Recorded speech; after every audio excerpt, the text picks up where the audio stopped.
એકવાર કોલેજમાં સાહેબે પૂછ્યું વિદ્યાર્થીઓને કે આપણે સારા ટકા કે પછી સારી નોકરી લેવી હોય તો શું કરવું જોઈએ. સાહેબે 5 વિદ્યાર્થીઓ એટલે કે 5 કોલેજના છોકરાઓને ઊભા કર્યા અને એક એક વિદ્યાર્થીને વારા પરથી પૂછવાનો જવાબ આપ્યો.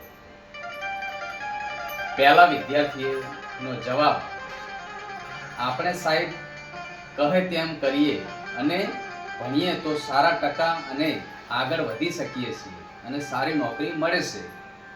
દરરોજ 4 કલાકથી 5 કલાક વાંચવું જોઈએ અને લખવું જોઈએ તો સારી નોકરી કે સારા ટકા આવે છે.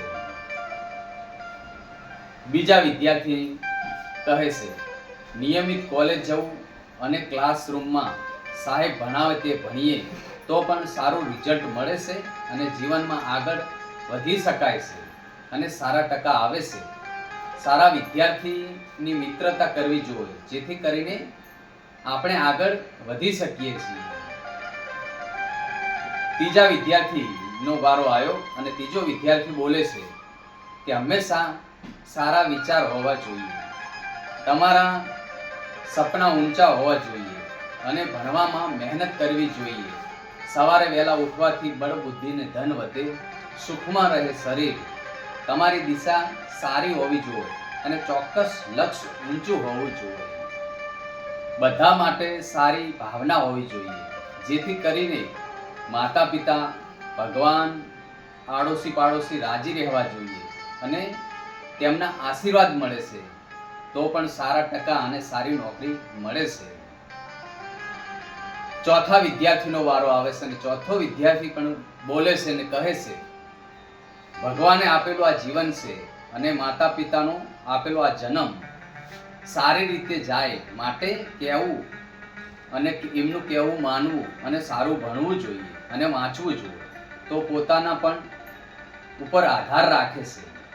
હર કોઈ મા બાપનું સપનું છે કે મારો છોકરો ભણી ગણીને મોટો સાહેબ બને કે મોટો કલેક્ટર બને, પણ મા બાપ તો પોતાનો છોકરા પાછળ ખર્ચો કરે છે અને ભણાવે છે અને કહે છે કે બેટા સારું ભણજે જેથી કરીને તારે આગળ કામ આવે અને સારી નોકરી મળે, કોઈ કંપનીમાં કે કોઈ સારો ધંધો કે કોઈ સારી નોકરી, તો સપનું સાકાર કરજે, તારા ઉપર ભરોસો છે.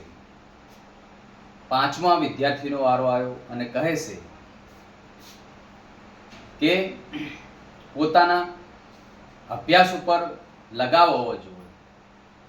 તમે જેમાં ભણશો એ વિષયો ઉપર બધાની મહેનત હોવી જોઈએ અને સતત વાંચન વારંવાર કરવું જોઈએ. માં ભગવતી આદ્ય શક્તિની કૃપા, ભગવાનની પ્રાર્થના અને મા બાપના આશીર્વાદથી બધું જ મળે છે અને કૃપા થાય એટલે વિદ્યાર્થીને જે માર્ગે મળે છે એ સનાતન સત્ય છે.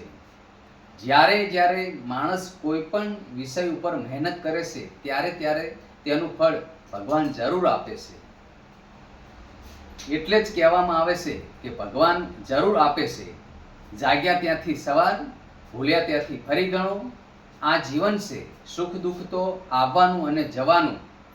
ભગવાને મનુષ્ય અવતાર મળ્યો છે તો સારી રીતે જીવો અને આગળ વધો અને જીવન સારું બનાવો. જય માતાજી. રાધે રાધે.